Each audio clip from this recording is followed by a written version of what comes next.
नमस्कार। ये आकाशवाणी पटना है। अब आप अभिषेक दास से प्रादेशिक समाचार सुनिए। पहले मुख्य समाचार। प्रधानमंत्री नरेंद्र मोदी ने वर्ष 2047 तक देश को विकसित राष्ट्र बनाने में प्रवासी भारतीयों की निर्णायक भूमिका पर जोर दिया। नीतीश मंत्रिमंडल का खरमास के बाद विस्तार होने की संभावना। मंत्रिमंडल में भाजपा से नए चेहरों को मिल सकती है जगह। राज्यपाल सह कुलाधिपति आरिफ मोहम्मद खान ने पूर्णिया विश्वविद्यालय, मुंगेर विश्वविद्यालय, नालंदा खुला विश्वविद्यालय और बिहार पशु विज्ञान विश्वविद्यालय में नए कुलपतियों की नियुक्ति की। और मौसम विभाग का पूर्वानुमान, अगले 3 दिनों में ठंड से मिल सकती है मामूली राहत। न्यूनतम तापमान में 2 से 4 डिग्री सेल्सियस बढ़ोतरी की संभावना। अब समाचार विस्तार से। प्रधानमंत्री नरेंद्र मोदी ने कहा है कि वर्ष 2047 तक भारत को विकसित राष्ट्र बनाने में प्रवासी भारतीयों की निर्णायक भूमिका है। श्री मोदी ओडिशा के भुवनेश्वर में 18वें प्रवासी भारतीय दिवस का औपचारिक उद्घाटन करने के बाद सभा को संबोधित कर रहे थे। प्रधानमंत्री ने वैश्विक विकास और भारत की विकास यात्रा में प्रवासी भारतीयों की महत्वपूर्ण भूमिका की प्रशंसा की। भारत के लोकतांत्रिक मूल्यों के महत्व पर चर्चा करते हुए श्री मोदी ने कहा कि भारत न केवल लोकतंत्र की जननी है, बल्कि लोकतंत्र हमारी जीवन शैली में समाहित है। हम सिर्फ मदर ऑफ डेमोक्रेसी ही नहीं है, बल्कि डेमोक्रेसी हमारी लाइफ का हिस्सा है। हमें डायवर्सिटी सिखानी नहीं पड़ती, हमारा जीवन ही डायवर्सिटी से चलता है। इसलिए भारतीय जहां भी जाते हैं, वहां की सोसाइटी के साथ जुड़ जाते हैं और इन सबके साथ ही हमारे दिल में भारत भी धड़कता रहता है। प्रधानमंत्री ने कहा कि भारत सभी क्षेत्रों में उत्कृष्ट प्रदर्शन कर रहा है और जल्द ही प्रवासी भारतीय एयरक्राफ्ट बनाने में मेड इन इंडिया कार्यक्रम में योगदान करेंगे। आज भारत का हर सेक्टर आसमान की ऊंचाई छूने के लिए आगे बढ़ रहा है। रिन्यूएबल एनर्जी हो, एविएशन इकोसिस्टम हो, इलेक्ट्रिक मोबिलिटी हो, मेट्रो का विशाल नेटवर्क हो, बुलेट ट्रेन प्रोजेक्ट हो, भारत की प्रगति की गति सारे रिकॉर्ड तोड़ रही है। आज Bharat made in India fighter jet बना रहा है, ट्रांसपोर्ट एयरक्राफ्ट बना रहा है और वो दिन भी दूर नहीं जब आप किसी मेड इन इंडिया प्लेन से ही प्रवासी भारतीय दिवस मनाने भारत आएंगे। प्रधानमंत्री ने भारत की युवा आबादी के महत्व पर भी प्रकाश डाला। उन्होंने कहा कि सरकार का मुख्य जोर देश के युवाओं के कौशल को उन्नत बनाने और उनकी क्षमता का बेहतर उपयोग करने पर है। आने वाले कई दशकों तक भारत दुनिया का सबसे यंग और स्किल्ड पॉपुलेशन वाला देश बना रहेगा। दुनिया के अनेक देश अब भारत के स्किल्ड यूथ का दोनों हाथों से स्वागत कर रहे हैं। ऐसे में भारत सरकार का भी प्रयास है कि कोई भी भारतीय विदेश जाए तो वो बेहतरीन स्किल के साथ ही जाए। नीतीश मंत्रिमंडल का खरमास के बाद विस्तार होने की संभावना है। सूत्रों से प्राप्त जानकारी के अनुसार मंत्रिमंडल विस्तार में भाजपा से नए चेहरों को जगह मिल सकती है।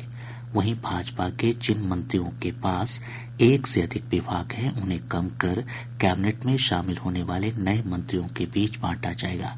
कई विभागों के मंत्रियों के बदले जाने की भी संभावना है। इधर भाजपा के प्रदेश अध्यक्ष दिलीप जायसवाल ने कहा कि खरमास के बाद मंत्रिमंडल विस्तार पर चर्चा होगी। देखिए, ऐसा है ना कि मंत्रिमंडल का विस्तार तो होना ही है, इसमें तो कहीं कोई ये नहीं है कि मंत्रिमंडल का विस्तार होना है और खरमास के बाद निश्चित रूप से इस पर चर्चा चलेगी। ये तो विस्तार होना ही है और खरमास के बाद इस पर चर्चा भी चलेगी। फिलहाल बिहार सरकार में मुख्यमंत्री नीतीश कुमार, उप मुख्यमंत्री सम्राट चौधरी और विजय कुमार सिन्हा समेत 30 मंत्री हैं। विधानसभा की कुल सदस्य संख्या के अनुसार 36 मंत्री हो सकते हैं। इस हिसाब से मंत्रियों के 6 पद रिक्त हैं। राजद के वरिष्ठ नेता तेजस्वी प्रसाद यादव द्वारा इंडिया गठबंधन को लेकर दिए गए बयान के बाद कांग्रेस ने कड़ी प्रतिक्रिया दी है। कांग्रेस के वरिष्ठ नेता शकील अहमद खान ने कहा कि कांग्रेस अखिल भारतीय पार्टी है। कई राज्यों में पार्टी अलग अलग चुनाव लड़ती है, लेकिन इसका यह मतलब नहीं है कि जिस उद्देश्य से इंडिया गठबंधन बना था वह समाप्त हो गया है। कोई हमको हल्का मिलेगा था, हमको ज्यादा हल्का मिलेंगे, तो सवाल उसका नहीं है और ये सवाल उभरा भी नहीं है। सवाल ये है कि हमको बिहार में यह जो सरकार चल रही है जो न्याय सम्मत नहीं है और लोगों के खिलाफ है, आम जनमानस के खिलाफ है, उसके खिलाफ जो हमारी मोर्चाबंदी है वो कामयाब और मजबूत होनी चाहिए। गौरतलब है कि कल तेजस्वी प्रसाद यादव ने कहा था कि इंडिया गठबंधन सिर्फ वर्ष 2024 के लोकसभा चुनाव के लिए बना था। बिहार विधान परिषद की एक रिक्त सीट के लिए आज एनडीए से जदयू के ललन प्रसाद ने अपना नामांकन पत्र भरा। इस दौरान मुख्यमंत्री नीतीश कुमार और उप मुख्यमंत्री सम्राट चौधरी तथा विजय कुमार सिन्हा समेत एनडीए के कई वरिष्ठ नेता उपस्थित थे। बाद में संवाददाताओं से बातचीत में ललन प्रसाद ने कहा कि उन्हें जो जिम्मेदारी सौंपी गई है उस पर वे खरा उतरने का पूरा प्रयास करेंगे। राजद के सुनील कुमार सिंह की सदस्यता समाप्त किए जाने के बाद इस सीट के लिए उपचुनाव हो रहा है। राज्यपाल सह कुलाधिपति आरिफ मोहम्मद खान ने 4 विश्वविद्यालयों में नए कुलपति की नियुक्ति की है। राजभवन द्वारा जारी अधिसूचना के अनुसार संजय कुमार को मुंगेर विश्वविद्यालय का कुलपति बनाया गया है।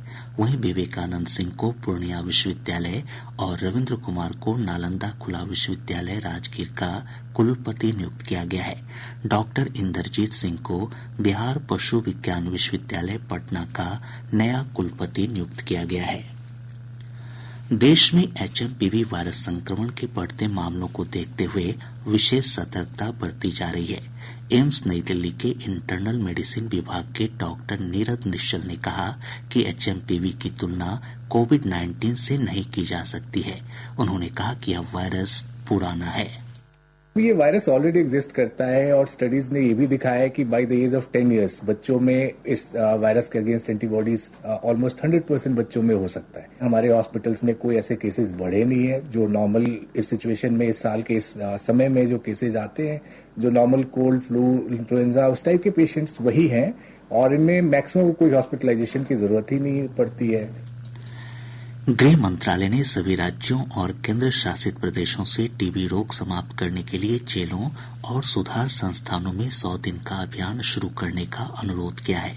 मंत्रालय ने एक पत्र के जरिए सभी राज्यों और केंद्र शासित प्रदेशों से जांच शिविर आयोजित करने और सभी जेलों में टीबी रोग से संबंधित सूचना, शिक्षा और संचार सामग्री प्रदर्शित करने को कहा।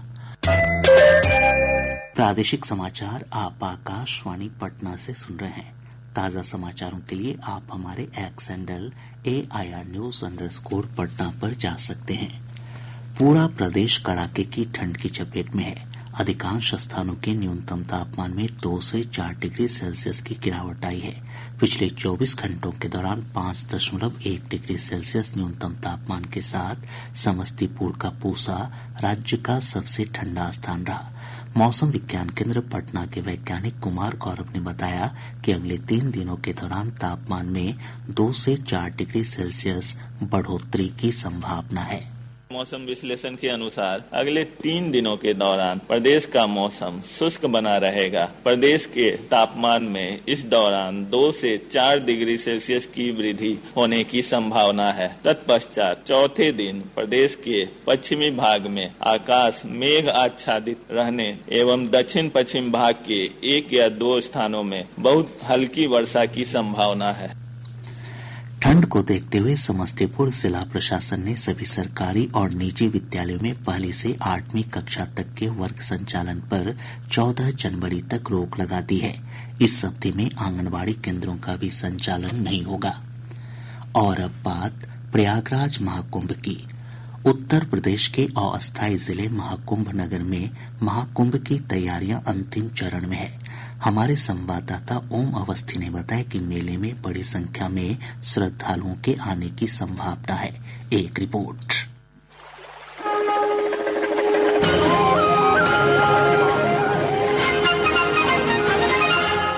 13 जनवरी से शुरू हो रहे सनातन संस्कृति के सबसे बड़े आयोजन महाकुंभ में 45 दिनों में करीब 45 करोड़ से अधिक श्रद्धालुओं के आने की उम्मीद है। ऐसे में श्रद्धालुओं को एक बेहतरीन आध्यात्मिक अनुभव देने के लिए सभी तैयारियों को पूरा किया जा रहा है। महाकुंभ में आने वाले भक्त आसानी से संगम में स्नान कर सकें, इसके लिए संगम क्षेत्र के प्रमुख घाटों को नए सिरे से विकसित किया गया है। मेला अधिकारी अभिनव पाठक ने बताया कि संगम तट पर गंगा और यमुना के किनारे 7 पक्के घाट बनाए गए हैं। इनमें गंगा नदी के दशाश्वमेध घाट, काली घाट, छतनाग घाट समेत यमुना नदी के किला घाट, सरस्वती घाट, मोरी घाट और महेवा घाट शामिल हैं। सभी घाटों पर चेंजिंग रूम बनाए गए हैं। हर घाट पर डमरू और त्रिशूल जैसे अलग अलग प्रतीक चिन्ह लगाए गए हैं ताकि घाटों को लोग आसानी से पहचान सकें। इसके अलावा लोगों की सुरक्षा के लिए वॉच टावर भी लगाए गए हैं। सुरक्षित स्नान के लिए वाटर बैरिकेडिंग के साथ जल पुलिस को भी तैनात किया गया है।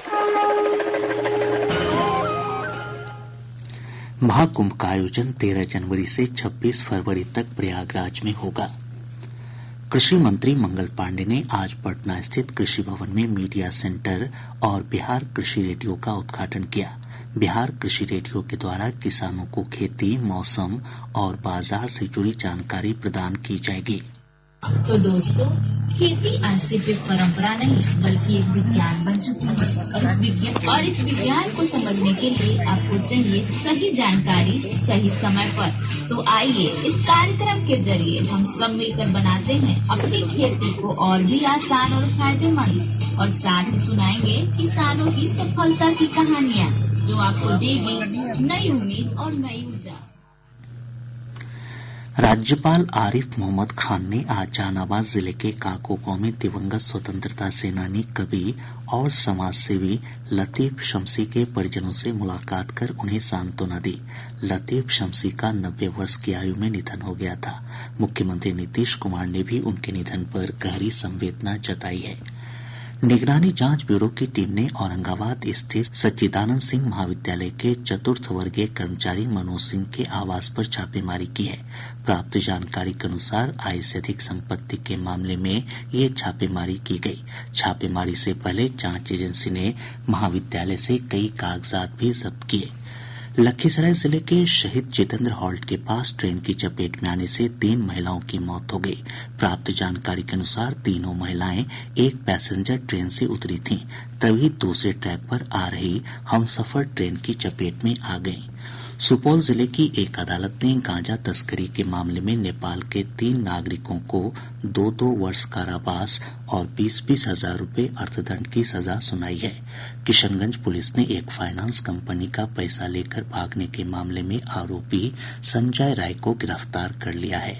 मधुबनी जिले के अलग अलग थाना क्षेत्रों से पुलिस ने विभिन्न मामलों में फरार 2 अपराधियों को गिरफ्तार किया है। और अब अंत में मुख्य समाचार एक बार फिर। प्रधानमंत्री नरेंद्र मोदी ने वर्ष 2047 तक देश को विकसित राष्ट्र बनाने में प्रवासी भारतीयों की निर्णायक भूमिका पर जोर दिया। नीतीश मंत्रिमंडल का खरमास के बाद विस्तार होने की संभावना। मंत्रिमंडल में भाजपा से नए चेहरों को मिल सकती है जगह। राज्यपाल सह कुलाधिपति आरिफ मोहम्मद खान ने पूर्णिया विश्वविद्यालय, मुंगेर विश्वविद्यालय, नालंदा खुला विश्वविद्यालय और बिहार पशु विज्ञान विश्वविद्यालय में नए कुलपतियों की नियुक्ति की। और मौसम विभाग का पूर्वानुमान, अगले 3 दिनों में ठंड से मिल सकती है मामूली राहत। न्यूनतम तापमान में 2 से 4 डिग्री सेल्सियस बढ़ोतरी की संभावना। इसके साथ ही आकाशवाणी पटना से प्रसारित प्रादेशिक समाचार का ये अंक समाप्त हुआ।